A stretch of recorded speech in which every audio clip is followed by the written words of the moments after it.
A gray building stood quietly in the deserted clearing. Lucien's footsteps crunched lightly on the snow as he walked towards the previous site of the Bioscience Research Center.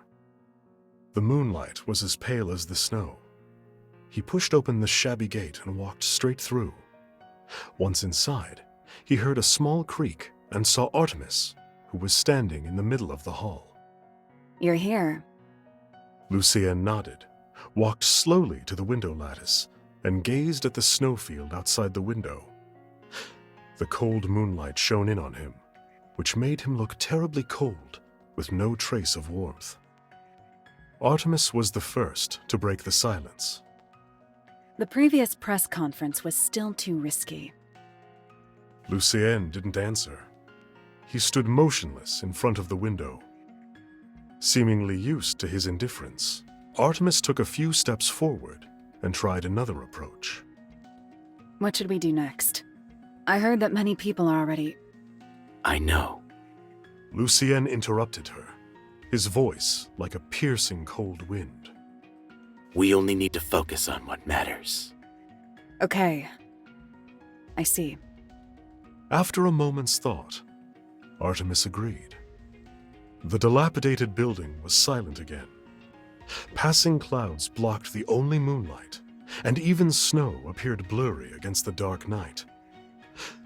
The two figures standing by the window were like black ghosts. Lucien finally withdrew his gaze. Maybe a new direction will present itself. A new direction. You mean... Before Artemis could finish, a small noise drew her attention. Turning back sharply, Artemis spotted a figure lurking nearby. In the blink of an eye, gray mist lunged forward, and she suddenly appeared next to the intruder, deftly capturing him. After disarming the man, she pressed him to the ground. She was like a cheetah, mingling in the darkness with her slightly narrowed eyes and tight black leather jacket. The suppressed man moaned, and muttering to himself, he struggled to reach the gun in front of him. Just then, a pair of black leather shoes appeared before him. The clouds dispersed, and the moonlight outlined Lucien's figure. He looked down at the man at his feet and chuckled, his features still shrouded in darkness. I happen to have some questions for you. Artemis paused, her eyes slightly widened. Ares, did you do this on purpose? Lucien said nothing. He bent down slightly, his cold gaze meeting the man's shocked eyes. I think we're looking for the same thing. How about telling me everything you know? Evil! You're all horrible and deserve to die! The man on the ground once again tried to reach for the weapon. His fingertips barely touched it, but Artemis got to it first. She took one glance at the gun and tossed it aside. She looked at the murmuring man with contempt and an imperceptible perplexity. How would they know about all this? It's not unexpected. In comparison, Lucien appeared calm and collected. He had been expecting the man and understood full well the intelligence he would bring. Everyone has, more or less. Before he could finish, the man on the ground suddenly sprang up and rushed straight towards Lucien. He was fast, and his clenched fist nearly touched Lucien's nose. Suddenly, a screech echoed throughout the research center. Lucien didn't move. He didn't even blink. He just glanced at the man who was once again subdued by Artemis. Unamused, he looked away and walked back to the window. As he touched the cold window frame, he heard a flurry of footsteps entering the door. Something fell to the ground with a thud. Who's there? Artemis responded swiftly. Lucien also turned toward the door, only for his eyes to behold a bizarre flash of color. Eyes wide open, helplessly stood next to the half-closed door. She looked at the three people in front of her, and finally settled on Lucien's face. It's her.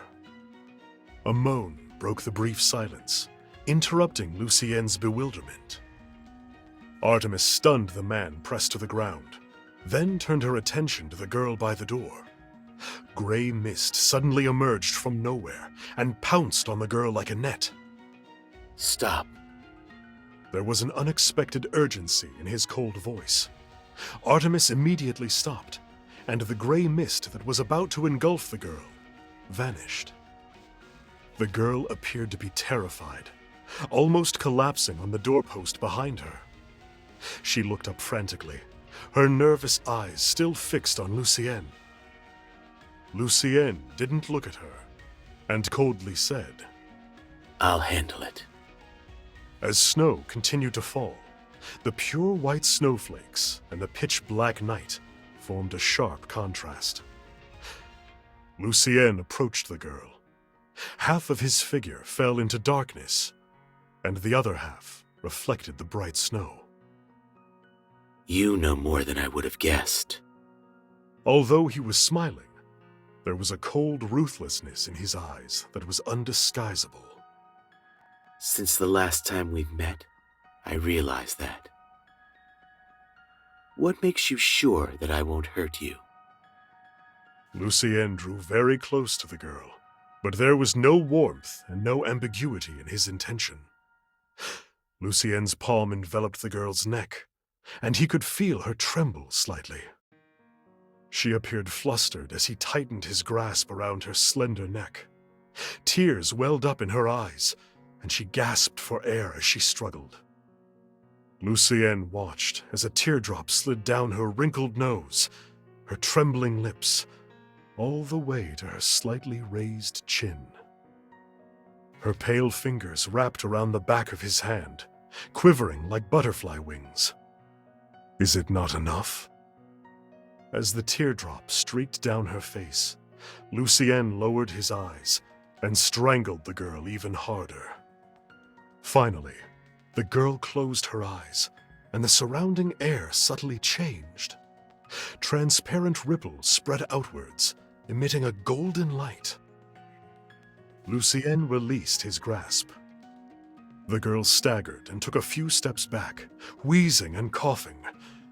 Lucien's cruel voice ruthlessly confirmed her fate. You are the Black Swan Queen. The surrounding air froze, and Lucien could not move his arm as a strong force entangled it like a vine. A hint of surprise flashed across Lucien's face, and then he smiled. Of course he knew where this power came from. I didn't think you could get that far. I didn't know I was able to until today. The girl clenched her fist stubbornly, but her hoarse voice betrayed her fear and apprehension. Ares, I'll prove everything you've done with them was wrong. As the morning light crept into the research center, Lucien watched the girl stumble out. He closed his eyes until her footsteps could be heard no more. Wrong. Easily breaking loose from the girl's restraints, Lucien chuckled and walked to the window.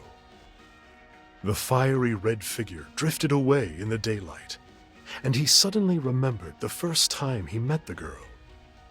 She was like a butterfly fluttering before his eyes, stirring up buried emotions like waves.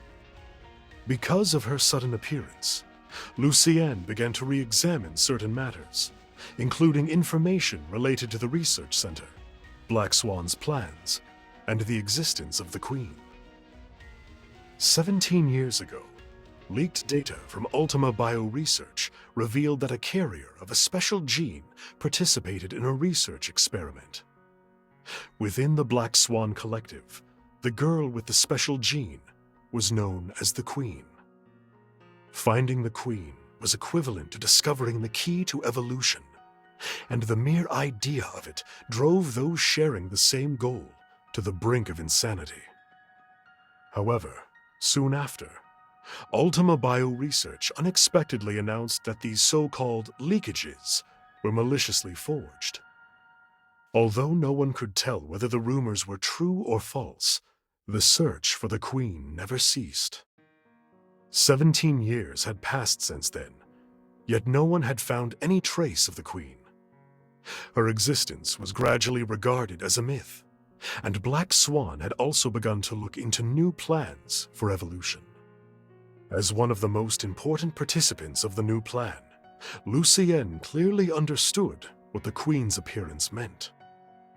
First and foremost, it meant a shortcut. Lucien blinked. His world reverted back into darkness and silence, except for the stroke of vivid color that remained in his heart. The Pioneer's creation. I hope you're worth my anticipation. His hand on one side trembled involuntarily, but was quickly suppressed. It won't be long. He whispered, not knowing if his words were meant for himself or someone else. That night, Lucien had a rare dream. The camphor tree, the blood rain, and the laboratory, all in black and white. The alternating images flashed through like an old TV, repeatedly playing stories long buried. It was very clear to Lucien that those stories were his memories. He strolled along memory lane, examining the stories embedded in the frame, until a distinctive painting appeared before him. In this black and white world, only the background of the painting was in color. In it was a girl with a ponytail, walking towards a dazzling white light. Lucien fixed his eyes on her for a long time, until the fiery red of the maple leaves engulfed her. She was extinguished, and the only color was left in the ashes. Then, she stepped out of the fiery red.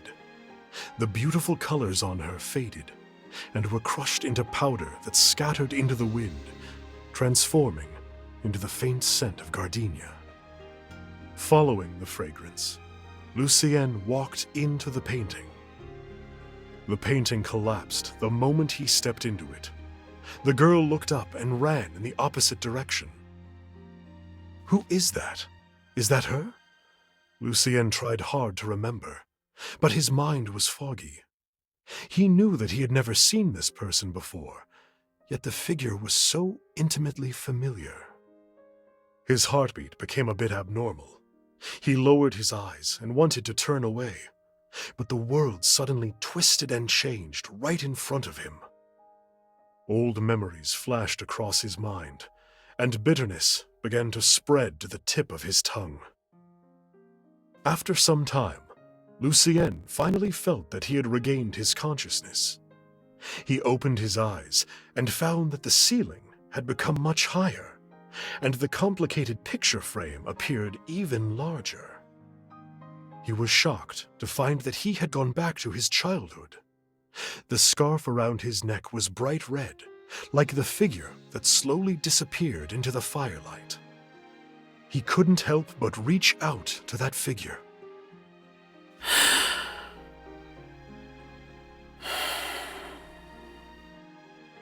Lucien woke up.